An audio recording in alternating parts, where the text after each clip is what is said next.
Hey guys, I did the Hunky's World. Sorry, I kicked that. This is going to be my Dark Side of the Ring wish list. Again, I could not find the Chris Canyon show. I couldn't find anything from last season. So, I came up with this idea. I had another one in my head, and I cannot remember what it was. Should have written it down when I thought of it, but... Okay. Chris Adams. You did Gino Hernandez, you gotta do Chris Adams. I know that there was a documentary done about him, but I just think these guys can do a great job. Ashley Massaro, Eddie Gilbert, ECW, The Rise and Fall, The Ring Boy Scandal, Harley Race, which I understand is quite a story, and Tully Blanchard. Now let me go back and sort of explain each one a little bit more. Chris Adams was a train wreck. Drugs, alcohol, all that stuff. Ended up being basically murdered. Ashley Massaro killed herself. But there was a lot to it. That goes into the concussion lawsuit and all of that, which I think is important to talk about. Eddie Gilbert, again, hard partier. Died of a heart attack, but he also had a lot of drinking and drugging. The other wrestlers found him, they had climbed in his window. Yeah, it was a whole thing. The ECW Rise and Fall. As ECW rose up, it grew faster. It's like a toddler outgrowing their clothes before they even wear them, you know? It grew so fast that it didn't have time to grow into itself. You know, all of a sudden they're doing pay-per-views and stuff, and it's like, whoa, back up. You know, and they're outside of the ECW arena, and they still don't have TV that's on at any hour besides 2 in the morning. So it was tough. The Ring Boy Scandal was a sex scandal where a bunch of ring boys have accused certain members of the World Wrestling Federation executive team of sexual abuse. There's also been accusations made about and by wrestlers of sexual misconduct, sexual harassment and things. There have also been accusations against Vince McMahon, even well before the most recent stuff. He was actually accused of rape. And the woman was on Donahue. You can find her interview. I just don't know.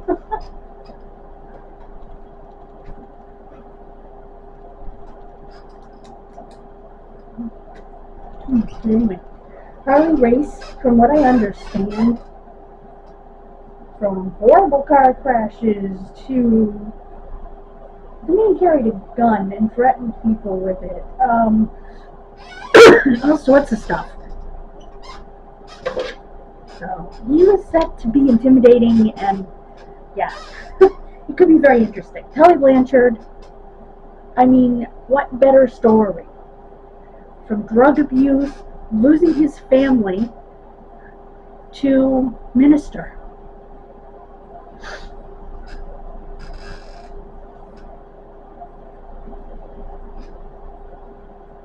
Now, what was the one I just thought of?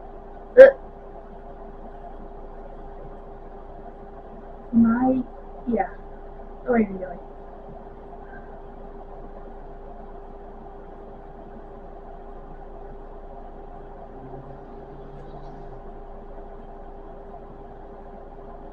They already covered the steroid scandal.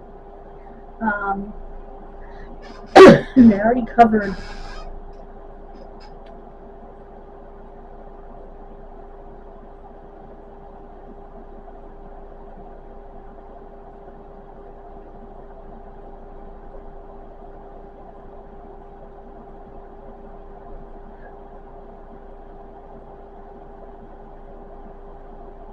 Oh, Eddie and Mike Graham.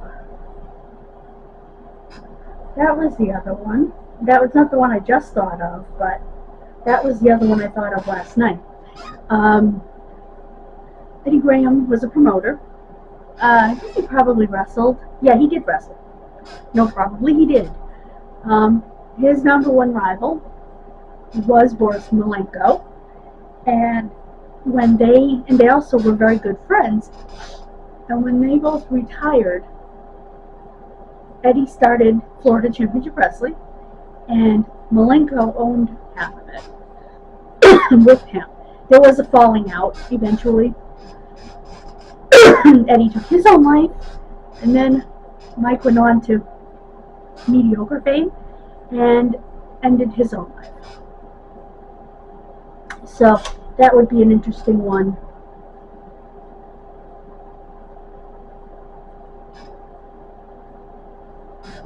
To do. But what was the one I just now thought of? My memory is just shot. But at least I remembered that one finally.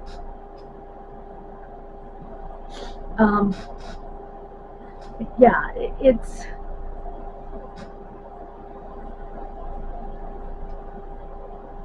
Oh, the fall of Crockett Promotions.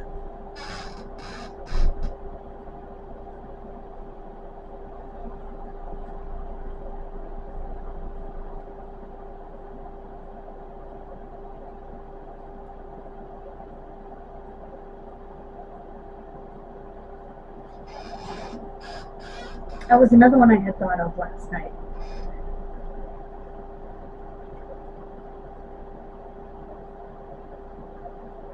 And then he sold it to Turner and it became WCW. Which changed the landscape for the NWA because they were the main company with the NWA at that point. You know, paying your dues and being allowed to hold the NWA title.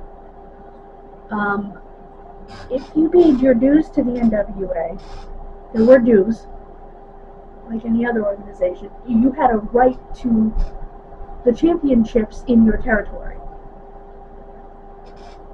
The champions would come into your territory. The main territory where the champions were based was Crockett Promotions. Anyway, when NWA TNA first started up,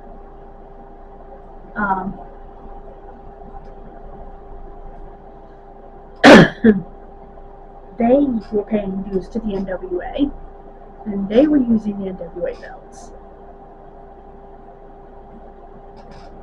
They were also using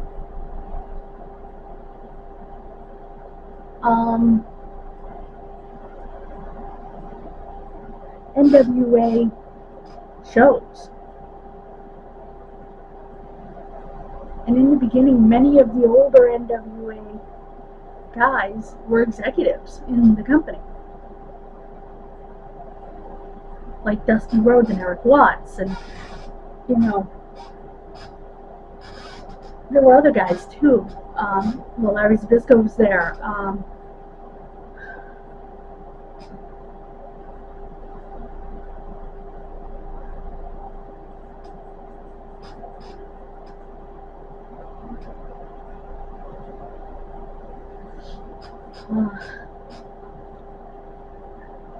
So it's sort of, and I remember watching it in the beginning, and I said to my father, I said, this is like watching wrestling back in the day, you know?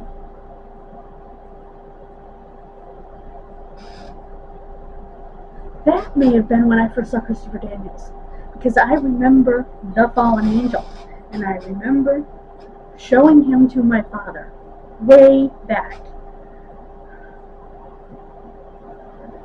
And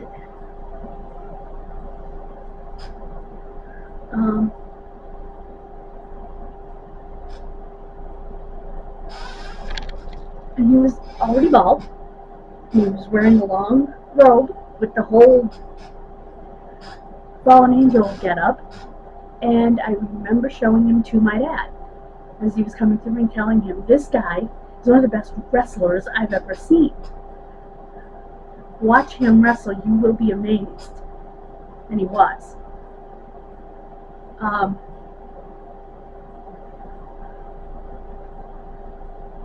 This was eons ago. And I'm not saying that because Christopher Daniels is old. Because believe me, he's only 4.5 years older than me. So no, I'm not saying he's old. I'm saying that it was a long time ago. He's had a long career. And most of it he's been bald. So it had to be TNA. It had to be in the very beginning of TNA, the early 2000s, which would make sense. Because my dad and I would watch the Wednesday night pay-per-views. And I remember saying to him, you've got to see this guy. I love this guy. I loved the fullness of his character. I loved his work in the ring. I didn't care that he was a heel. He was probably, well, aside from the Midnight Express, who were definitely the first heels I liked, he was probably the first singles heel I liked.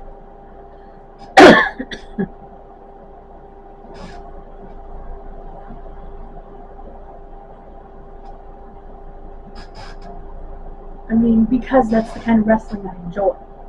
And then, so that's probably why I knew who AJ Styles was when he came into WWE. I saw the signs just before his name popped up on the screen, because they kind of panned a little bit. And when his name popped up on the screen, I was like, oh, you know, even though I don't think I'd seen him wrestle very many times, I knew who he was.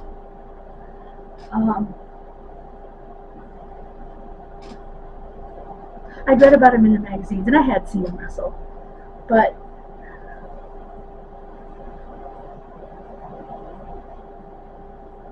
when I was watching TNA, I was concentrating on Roddy Piper, you know, the short time that he was there, so I really didn't, I wish I'd have paid more attention. And also the X Division, I remember seeing an Ultimate X match, and I thought the X Division meant blood and violence, blood and guts division, hardcore division, you know, that kind of thing. I didn't understand that that's not what it was. The guys were bleeding in the particular match I saw, that's why I thought that. And there was not really an explanation given. The only explanation given was no weight limits, no limits. No limits, no weight limits. And I was like, okay. Even though they called it a cruiserweight division, it wasn't. Joe was in it. Joe was not a cruiserweight. And so I really didn't pay attention to it, because that's what I thought. Oh, foolish me.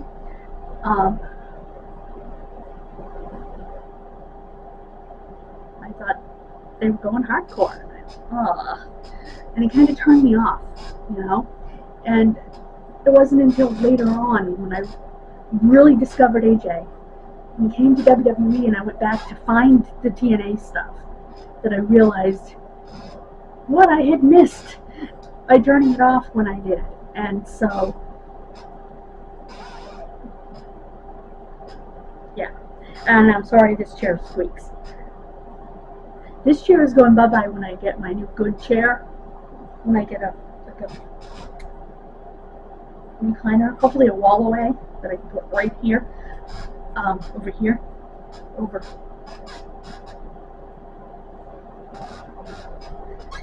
here.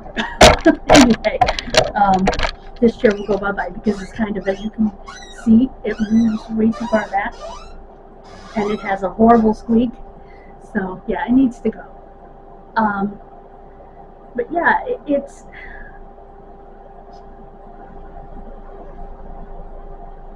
if I had paid attention. I'm glad I had the ability to go on YouTube Daily Motion and see, and I do recommend Daily Motion for wrestling, by the way, and see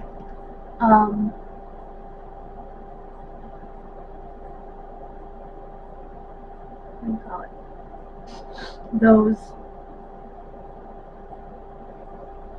matches, you know?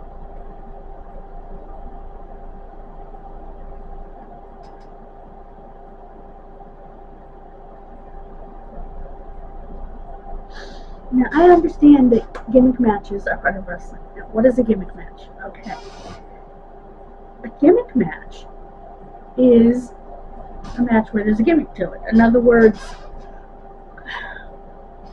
it's not a straightforward match.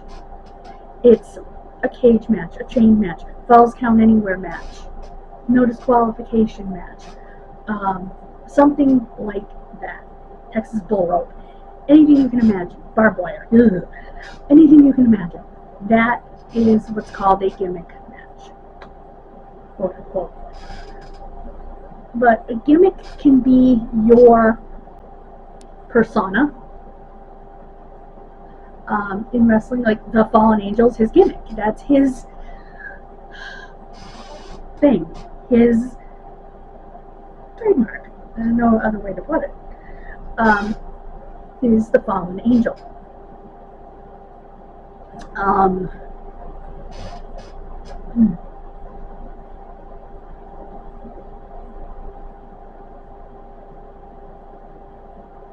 So, just like the Phenomenal One.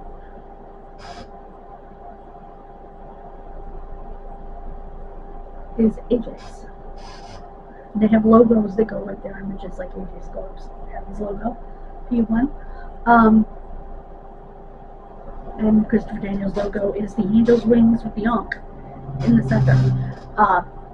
Stuff like that.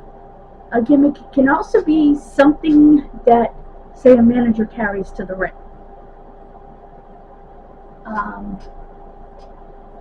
Like Jim Cornette's tennis racket, or Paulie Dangerously's late 1980s cell phone, which was as big. Have you ever seen a late 1980s cell phone? You literally have to hold it like this. It's insane. So yeah, for Mr. Fuji, it was a cane. It's whatever unique thing you bring is your gimmick. Whatever unique thing about you or unique object you have is your gimmick. To gimmick can also mean he gimmicked that table. He weakened it. He made it so that it's a gimmick for the match. It's used in the match, so it's weakened, and it's made a gimmick, an object to be used in the match. Not all objects used in a match can be gimmicked, obviously, but or made a little bit safer, basically. So they have to do that on their own with the object. Like Christopher Daniels and AJ Styles chasing each other around with a screwdriver. You know, obviously you can't, gimmick a screwdriver. It's a screwdriver. But that being said, neither one of them actually hit each other with it. In fact, Christopher Daniels put it through the turnbuckle pad into the foam pad underneath. Now, that's another thing. People think that, and I've gone way off the topic, but that's okay. We're still on wrestling, so that the turnbuckle is the pad with the foam, or earlier on it was actual stuffing in it. That's not the turnbuckle. That's a turnbuckle pad to protect you from the turnbuckle. The turnbuckle is actually a metal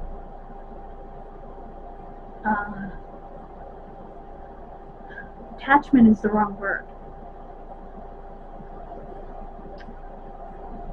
What's the word? Not attachment, secure. It's a hardware that secures the ring post and the ring ropes together, basically. And so, and it's called a turnbuckle because you click it and then you turn it. And then you put the pad over it. The old pads had stuffing in them. They were, instead of being, today they're a pad that's like elastic with a piece of yellow foam inside. Back in the day,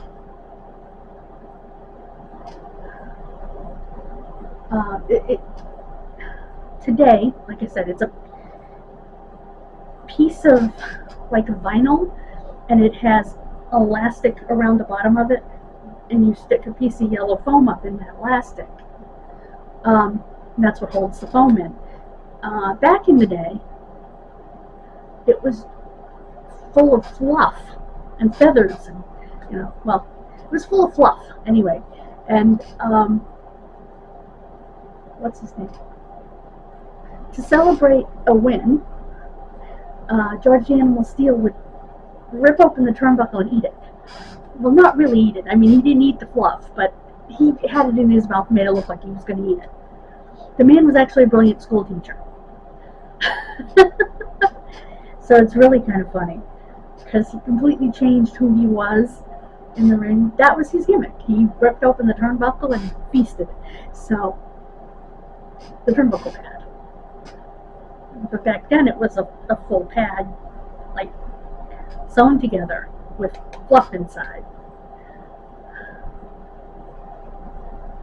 Like I said, they've changed them since then. You'll notice in Japanese wrestling, speaking of the turnbuckles, they have pads similar to what you would find in a boxing ring. In other words, they have the 3 turnbuckle pads, but they also have one long pad that goes in front of the 3 turnbuckles, which you'll see in boxing.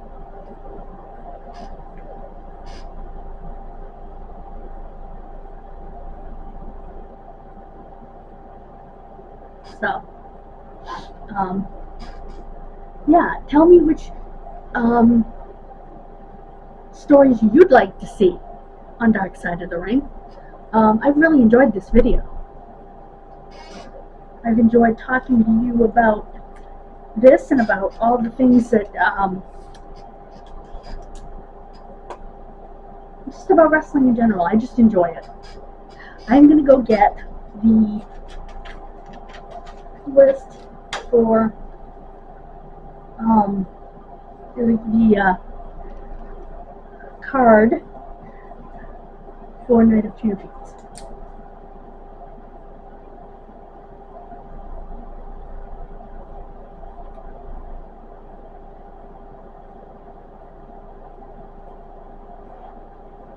So, oh, and I have to do, I almost forgot, WrestleMania 5 for my friend. I have to watch that today. So I will do that. So today's going to be a wrestling day, guys. That happens. And I hope you enjoy it. And I know they're some of my most popular videos. So God bless you. Have a wonderful weekend. Please subscribe if you haven't already. Or if you're brand new here. And as Christopher Daniel says, if you like my brand of tickle butt. So hit that button. God bless you. We're going to get up to 100 subscribers by August 4th. I know we are. Bye, guys. God bless you.